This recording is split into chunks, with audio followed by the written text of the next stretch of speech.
Kanë kaluar më shumë se 2 muaj nga procesi zgjedhor, ndërsa partitë fituese ende nuk janë dakorduar rreth formimit të qeverisë.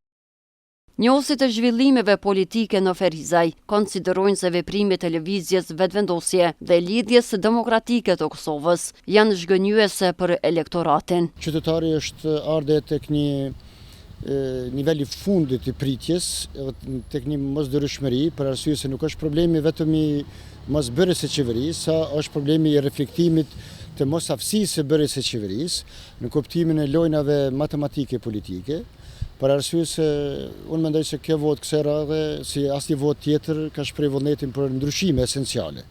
Dhe ato ndryshime esenciale është menduar se do të përcillen edhe me vullnete politike të partnerëve kushtimisht të quajë të ri për koalicion, po e cila gjë doli që të mos jetë krejt ashtu. Në qoftë se i kthejmë edhe të kaluarës, koalicionet qeverisëse, edhe ato të nivelit qendror, po jemi dëshmitar shpesh edhe të aty në nivelin lokal, nuk kanë reflektuar një pjekuri të një mend politike. Nuk kanë treguar një kapërcim real të koncepteve, kushtimisht them koncepte, apo të them më shumë të këndvështrimeve të tyre të ngushta provinciale. Prandaj edhe skema politike jone ka rrezikuar të jetë shpeshherë e barikaduar në bazë interesave klanore apo bazë interesave rajonale. Kështu që na janë formuar edhe parti rajonale, na janë formuar edhe grupe të interesit rajonal, të cilët shpeshherë fatkeqësisht po arrin të dominojnë edhe mbi interesin e përgjithshëm. Mbase në këtë kurth ka ra dhe LDK-ja dhe VV-ja, kjo vonesë i ka zbe, dorën zemër, jo vetëm tek unë, por po vrehet përgjithsisht në opinion se i ka zbe pak a shumë të dy këto subjekte.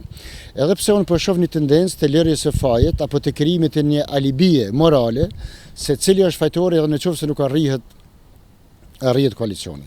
Lidhja Demokratike e Kosovës është parti ndoshta e vetmja shtet formuese e cila ka edhe 5-6 ditë bën 30 vjet që është krijuar. Dhe më vjen keq që me një kulturë të tillë politike krerët e saj nuk e gjejnë një zgjidhje në raport me vetëvendosjen. Në anën tjetër, vetëvendosja është ende parti e paaprovuar në pushtetin qendror e konfjalën, edhe mendoj që është dashur të gjejë një gjuhë të kompromisit. Është një hipokrizi e pasvjegueshme nga ana e LDK-s në këtë rast që ta shantazhoj me pozitën e kryetarit, ta shantazhoj partnerin me cilin mendon të qeverisë. Është e vërtetë se në politik duhet kërkosh atë që mundesh, edhe atë që don, po mund ta marrësh atë që takon ose që ta jep kundërshtari, jo atë që dëshiron ti, sepse politika është i vetmi terren në cilin nuk luan një njeri, po luajnë shumë. Po edhe kjo që u bën dhe i dashur të tepërt, populli pyet pse të ndodhin këto gjëra në vend që ne të formojmë një qeveri, e ish presidenti, ish kryetari i qeverisë dje, shpërndonte milionat shtetit, për të cilat kjo qeveri duhet të përgjigjet tash, neve na ndodhe kundërta. Ngërç në këto negociata ka krijuar posti presidentit. Sipas Demirit dhe Zhini Potokut, LDK duhet të heqë dorë nga kërkesa që të merr presidencën, pasi kjo çështje është e hershme, por edhe vetëvendosje duhet të heqë dorë nga kryenëqësia. Kërkesa e tashme për një president mbasi është e hershme. Edhe në këtë kuptim mund të shpejtojmë të akuzojmë LDK-n. Por në anën tjetër, shpërthimi i një fjalori të padurueshëm nga ana e VV-s në raport me atë që pretendon ta ketë si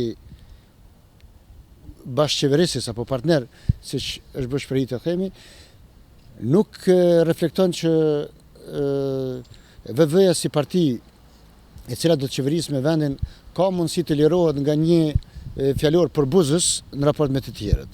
Unë mendoj se puritanizmi politik është një pengesë e vetëvendosjes për të bashkëqeverisur, derisa një oportunizëm apo një kërkesë klanore e interesave të ngushta brenda e fragmentarizimit të LDK-s gjithashtu është pengesë, mund të jetë pengesë për arritjen e një qëllimi të përbashkët.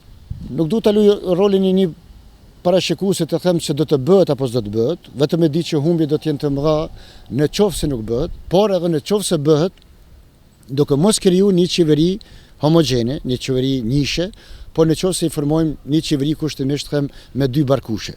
Ata duhet të konsolidojnë, duhet ta dinë se nuk i kanë votat për me formu qeverinë ende. edhe duhet vrapojnë për vota tjera të sigurojnë. Në mend që ta bëjnë atë, këta ta shenë kapë mes veti. Të dy partit, njëna 29, tjetra 28, kanë 57 deputet. Shumica do duhet të ishte me 61. Unë mendoj se LDK-ja duhet të tërhiqet sa here. Po edhe lëvizja vetëvendose nuk duhet të jetë kryeneshe në qëndrimet e veta, vetëm atë që duan, pse jam e para e tjera. Zgjedhjet e mbajtura më 6 tetor e kanë nxjerrë lëvizjen vetëvendosje si parti fituese, duke u pasuar nga Lidhja Demokratike e Kosovës. Këto dy parti politike gjatë mandatit të kaluar ishin në opozitë.